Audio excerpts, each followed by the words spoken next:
simplesmente fascinante parar para pensar em como a tradução de uma única palavra pode, literalmente, alterar dogmas que estão aí por milênios. Sejam muito bem-vindos a mais uma análise aprofundada. Hoje, a gente vai mergulhar de cabeça num estudo extremamente instigante do autor Marcelo Oliveira. Trata-se de uma investigação etimológica e teológica profunda dos primeiros 5 versículos do Evangelho de João. Para quem gosta de entender as raízes filosóficas dos textos antigos e ver como pequenas nuances da linguagem carregam um peso gigantesco, essa análise foi feita sob medida. O autor propõe uma lente interpretativa muito específica, conhecida como perspectiva triofanista. Ela desafia leituras tradicionais de um jeito bem contundente e acaba revelando algumas dinâmicas de poder divino que muitas vezes passam totalmente despercebidas na leitura moderna. No princípio era o Verbo. E o Verbo estava com Deus, e o Verbo era Deus. Sem dúvida alguma, esse é um dos inícios mais famosos de toda a literatura ocidental, não é mesmo? Para muita gente que estuda o assunto, ler João 1:1 traz um conforto quase imediato, justamente por ser tão familiar. Só que o estudo argumenta que essa mesma familiaridade pode, na verdade, ofuscar o significado original da coisa. O grande objetivo aqui é descascar essas camadas todas acumuladas pela tradição e focar na estrutura pura, na essência do texto. Bom, a nossa jornada de hoje vai passar por 5 pontos bem diretos. O prólogo de João, o grego original, a visão triunfanista, o logos criador e, fechando o raciocínio, luz contra as trevas. Começando então pelo ponto 1, o prólogo de João, a fundação do texto. Esse prólogo não é só uma introdução poética bonita.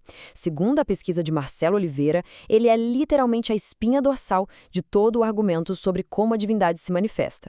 A progressão é incrivelmente clara. Primeiro, estabelece que o Verbo era Deus e estava com Deus. Daí, o Verbo é colocado como autor de absolutamente tudo que foi criado. A partir dessa criação, surge a vida, que age como uma luz, e no fim, a gente vê esse conflito cósmico da luz brilhando no meio das trevas. É uma sequência lógica muito bem amarrada.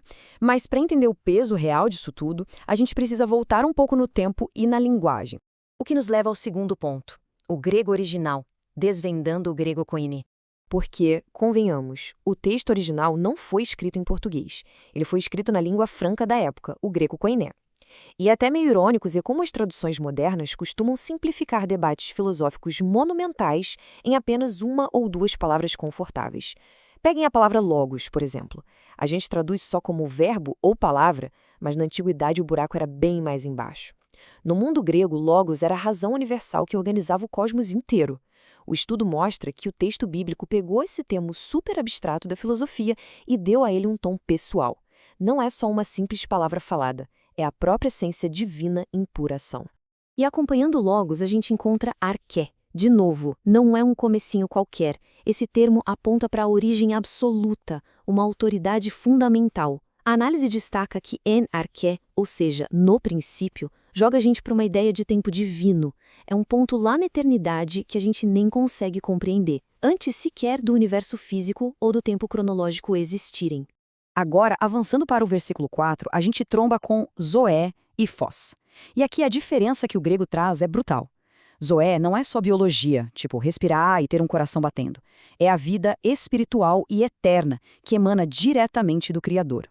Da mesma forma, phos não é sobre os fótons que iluminam a sala de estar. Essa luz simboliza diretamente a revelação divina, aquela verdade suprema que tem o poder de simplesmente aniquilar a ignorância.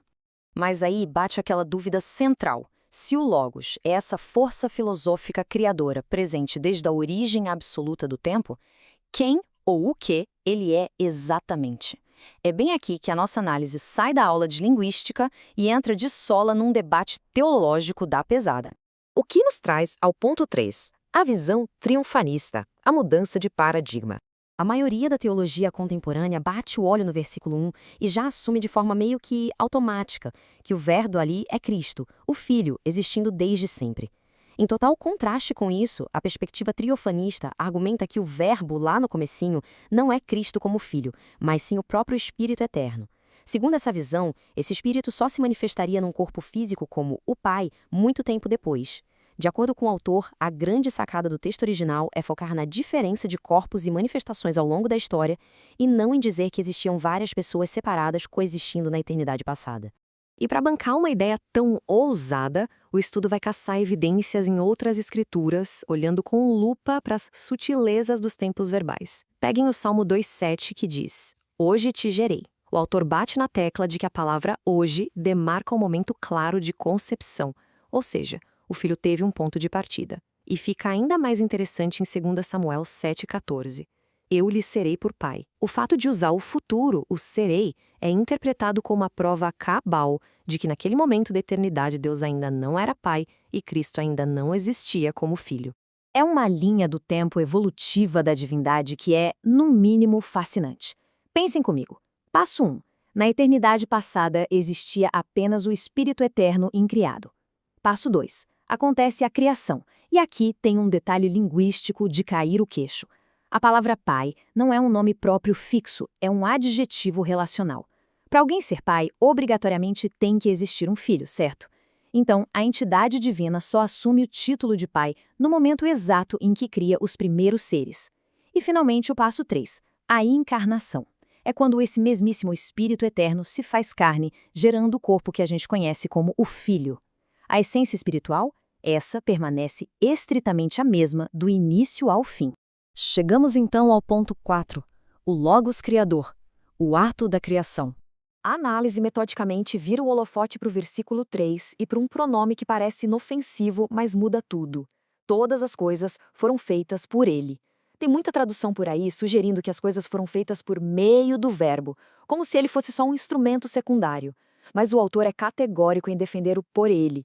Essa interpretação não coloca o verbo, ou seja, o Espírito Eterno, como um simples canal, mas sim como a causa primária, absoluta e ativa de todo o universo. É a afirmação máxima de quem realmente tem autoridade criativa autônoma. E assim vamos para o nosso quinto e último ponto: luz contra as trevas, a manifestação divina. O estudo entende a luz divina dos versículos 4 e 5 como um processo de duas etapas, acontecendo em tempos diferentes. A primeira etapa foi lá no evento cósmico da criação física, o famoso haja luz do livro de Gênesis, um ato soberano e de uma vez só. Mas a segunda etapa é uma manifestação espiritual que é contínua, é a tentativa constante do Verbo de iluminar a humanidade através dos séculos. Só que essa segunda luz joga com uma regra diferente. Ela respeita o livre-arbítrio. Ela se apresenta como um convite o tempo todo e nunca como uma imposição. E é claro que isso acaba gerando resistência. O autor destrincha esse finalzinho do prólogo através de dois termos gregos de muito peso. Primeiro, escótia. Não é só a falta de luz inofensiva. É uma oposição ativa mesmo, o mal, a ignorância intencional da humanidade. E qual é a reação dessas trevas? O texto usa katelaben. A gente costuma ler que as trevas não a compreenderam, mas o estudo resgata o tom de batalha dessa palavra. As trevas não conseguiram vencer ou se apoderar da luz.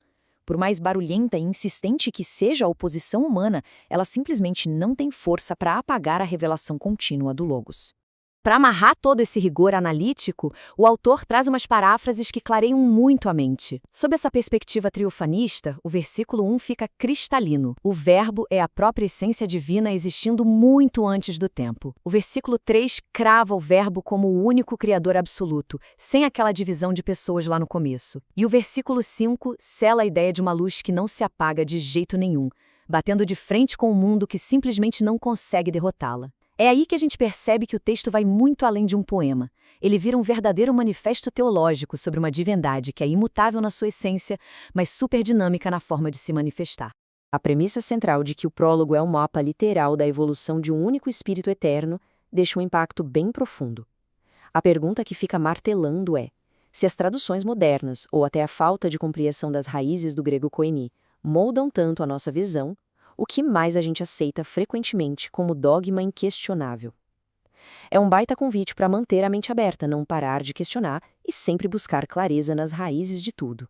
Um grande abraço a todos que acompanharam e a gente se vê na nossa próxima análise aprofundada.